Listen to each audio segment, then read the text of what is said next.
SMS medical college से जुड़े SSB अस्पताल ने चिकित्सा जगत में एक नया इतिहास रच दिया है। यहां पहली बार रोबोट की मदद से किडनी ट्रांसप्लांट सर्जरी की गई है। यह ऑपरेशन करीब 3 से 4 घंटे तक चला, जिसमें 71 साल की महिला ने अपने 34 वर्षीय बेटे को किडनी देकर नया जीवन दान दिया।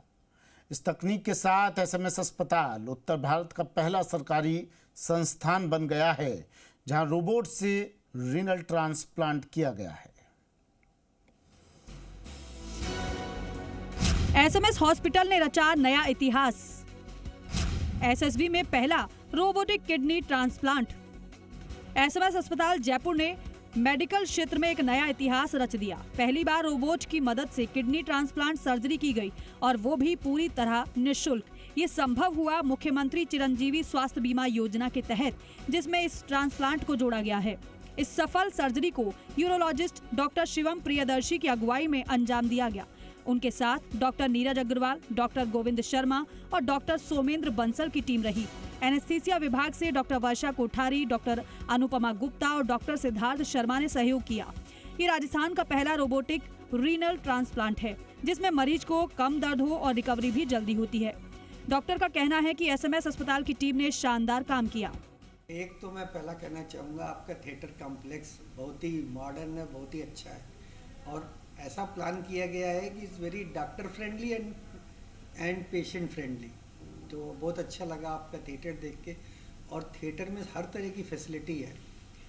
तो डॉक्टर साहब लोग तो ट्रांसप्लांट कर ही रहे। रोबोटिक ट्रांसप्लांट जो है, यहाँ रोबोटिक ट्रांसप्लांट हो गया। आज डॉक्टर साहब ने 60% ऑपरेशन डॉक्टर साहब नहीं किया है, मैं तो डॉक्टर साहब को असिस्ट कर रहा था।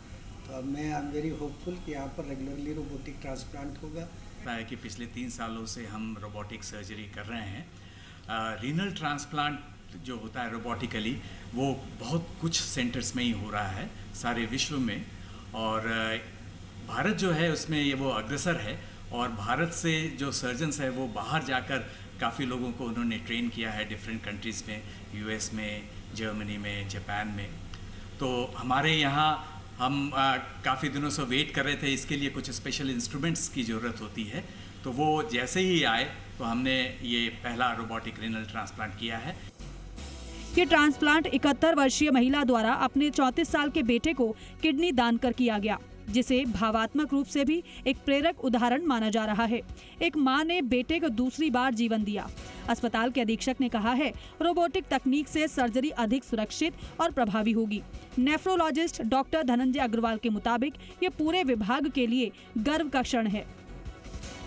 सर ने बताया कि शुरुआत है, हम बोलते भी हैं कि well begun is half done. तो अब आधा काम तो हो गया, शुरुआत अच्छी हो गई। तो इस जर्नी को कंटिन्यू करेंगे, आगे भी और सर्जरी जो है रोबोटिक ट्रांसप्लांट के माध्यम से हों, क्योंकि जैसा शिवम जी ने भी बताया कि रोबोटिक के कई एडवांटेजेस हैं। चीरा छोटा लग रहा है, एडमिशन कम दिन के लिए रहेगा, पेन कम होगा, रिकवरी फास्ट होगी। तो रोबोटिक सर्जरी के अपने एडवांटेजेस हैं और ये अच्छा है कि राजस्थान की जनता को इस सर्जरी का लाभ मिलेगा। और सबसे बड़ी बात कि हम सरकार की योजना के अधीन इसको फ्री ट्रांसप्लांट के रूप में करेंगे, जो कि प्राइवेट में काफ़ी महंगी सर्जरी है। इन सब के सहयोग के बगैर ये संभव नहीं था। अब हम सोचते हैं कि इस 40 साल की जर्नी में जो देखा है मैंने, कि इससे हमारे प्रदेश की गरीब जनता को वो काफ़ी लाभ होगा। और रोबोट के हिसाब से, और हम इस साल जो हाईएस्ट एवर ट्रांसप्लांटेशन इस गवर्नमेंट इंस्टीट्यूट में करेंगे, जो अब तक नहीं हुए हैं। एक साल में लगभग हमारा टारगेट है 100 से ऊपर ट्रांसप्लांट कर लेंगे, और वो इस दिसंबर तक कर लेंगे। साथ में ये टीचिंग इंस्टीट्यूट है, हम लोग यहाँ से स्टूडेंट्स को ट्रेन करके भेज रहे हैं। इस ट्रांसप्लांट के साथ राजस्थान ने चिकित्सा के क्षेत्र में एक नई ऊंचाई छू ली है। मरीजों को अब अत्याधुनिक इलाज की सुविधा राज्य में ही मिलेगी। अब आने वाले समय में और भी मरीजों को इसका लाभ मिलेगा। एवज पांचाल, जी मीडिया, जयपुर।